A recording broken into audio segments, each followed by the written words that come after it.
কি জঘন্যভাবে আল্লাহ রাগ করেছেন, খেয়াল করেছেন? কত শক্তভাবে রাগ করেছেন। যদি সে তাসবিহ না পড়তো তাহলে লালাবিসা ফি বাতনিহি ইলা ইয়াউমি ইউবাসিন, কোরআন থেকে বলছি। আল্লাহ বলছেন তাহলে তাকে মাছের পেটের মধ্যে কিয়ামত পর্যন্ত সেখানেই তার থাকতে হতো, সেখান থেকে বের হবার সুযোগ দিতাম না। তাহলে বোঝা গেল আল্লাহ তাআলা ইউনূস নবীর উপরে রাগ করেছেন কি ছোটখাটো না, অনেক বিশাল পরিমাণে। অনেক বেশি রাগ করেছেন না? অনেক বেশি রাগ করেছেন। আল্লাহ অনেক বেশি রাগ করার পরেও দেখেন আরেকটি সূরত দেখেন, আল্লাহ তাআলা অনেক বেশি রাগ করেছেন। এই আয়াত আল্লাহ বুঝিয়েছেন যে লালাবিসা ফি বাতনিহি ইলা ইয়াউমি ইউবাসুন, আমি তাকে মাছের পেটের মধ্যে কিয়ামত পর্যন্ত রেখে দিতাম। এত রাগ করেছেন। কখন ক্ষমা করলেন?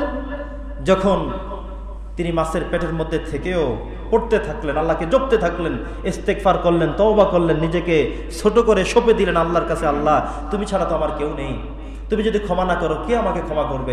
এভাবে যখন তিনি বললেন লা ইলাহা ইল্লা আনতা, আল্লাহ তুমি ছাড়া কোনো মাবুদ নাই, সুবহানাক তুমি পবিত্র, ইন্নী কুনতু মিনাজ জালিমিন, হে আল্লাহ নিশ্চয়ই আমি তো জুলুম করে ফেলেছি, আমি তো অন্যায় করে ফেলেছি, আমি তো অন্যায়কারী হয়ে গিয়েছি, আমার তো এটা ঠিক হয়নি, আমি তো অপরাধ করেছি, ভুল করেছি। এভাবে তিনি যখন বারবার পড়তে থাকলেন, আল্লাহ বলছেন শুধুমাত্র তার এই ফালাউলা আন্নাহু কানা মিনাল মুসাব্বিহিন, সে যদি আমার তসবিহকৃত বান্দা না হতো, আমাকে জপতে না থাকতো, আমাকে ডাকতে না থাকতো, তাহলে আমি তাকে কিয়ামত পর্যন্ত ওভাবেই রেখে দিতাম। আর এত কঠিনভাবে রাগান্বিত হওয়ার পরেও যখন তাওবা করলেন, ক্ষমা চাইলেন, ইস্তেগফার করলেন, আল্লাহ বলছেন আমি ক্ষমা করে দিলাম। সুবহানাল্লাহ।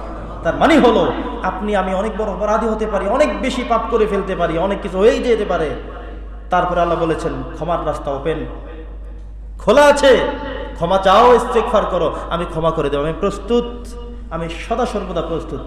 24/7, আমি সপ্তাহের 7 দিনের 24 ঘন্টাই আমার দরওয়াজা খোলা। এমন হবে না যে শুক্রবারে দোয়া করলে আল্লাহ তাআলা সেই দোয়া শুনেন না। বিকেলবেলা কোনো মানুষ আল্লাহকে ডাকলে আল্লাহ তখন ব্যস্ত থাকেন। কথা কি বোঝেন নাই? এমন কি হতে পারে? মাঝে মধ্যে আমরা যদি অন্য কারোর সাথে কথা বলি, ফোন করলেই বলে আপনার ডায়ালকৃত নম্বরটি ব্যস্ত আছে, কিছুক্ষণ পর আবার আপনি মোনাজাত করলে কি এমন কি হয়? কখনো হতে পারে কখনো যে এখন আল্লাহ তাআলা কোনো বান্দার কথা শুনছেন, এই মুহূর্তে ডায়াল করা যাবে না, হতে পারে আপনি ডায়াল করবেন, আল্লাহ রিসিভ করবেন। সুবহানাল্লাহ।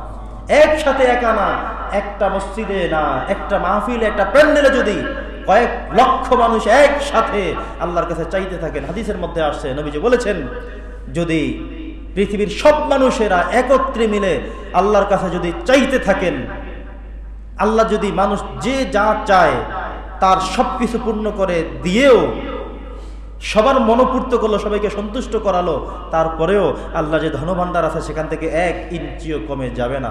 সুবহানাল্লাহ। আল্লাহর ধনভাণ্ডার কত কত আপনি চাইবেন, আল্লাহ কখনো ব্যস্ত নয়। আল্লাহ বলছেন ক্ষমা চাও, তওবার রাস্তা খোলা আছে, যখন দোয়া করবে তখনই আমি তোমাদের কথা আমি শুনবো, আমি তোমাদের কথা শুনতে প্রস্তুত। সম্মানিত উপস্থিতি, হযরত ইউনূস আলাইহিস সালামের জীবনের শেষে কি ঘটলো? এই দিকে উনি যখন নদীতে চলে গেলেন, জাহাজে উঠে গেলেন, এই দিকে কিন্তু অলরেডি আযাব চলে আসছে।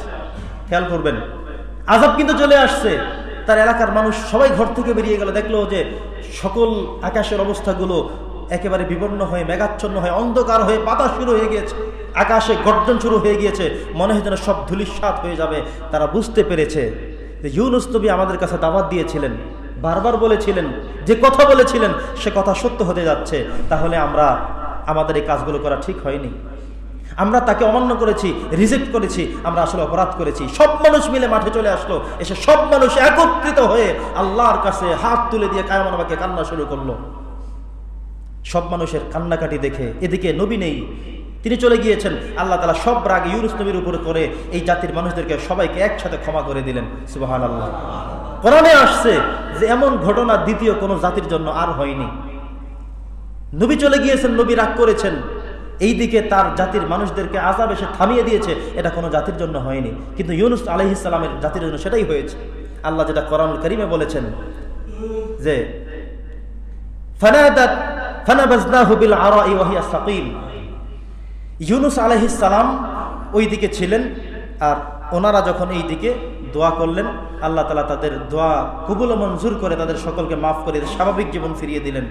ওই দিকে ইউনূস আলাইহিস সালামকে আল্লাহ তাআলা এবার মুক্ত করবেন, কারণ তিনি আল্লাহর কাছে অনেকবার দোয়া করেছিলেন, ক্ষমা চেয়েছিলেন, আল্লাহ দোয়া কবুল করে এবার মাছকে অর্ডার করে দিয়েছে, মাছ আমার ইউনুস নবীকে তুমি একদম সমুদ্রের গহীন তলদেশ থেকে বেরিয়ে এসো, এসে তাকে নিয়ে একটা চরের মধ্যে উপরে তাকে ফেলে রেখে আসো, যাতে করে তার কোনো কষ্ট না হয়। সুবহানাল্লাহ।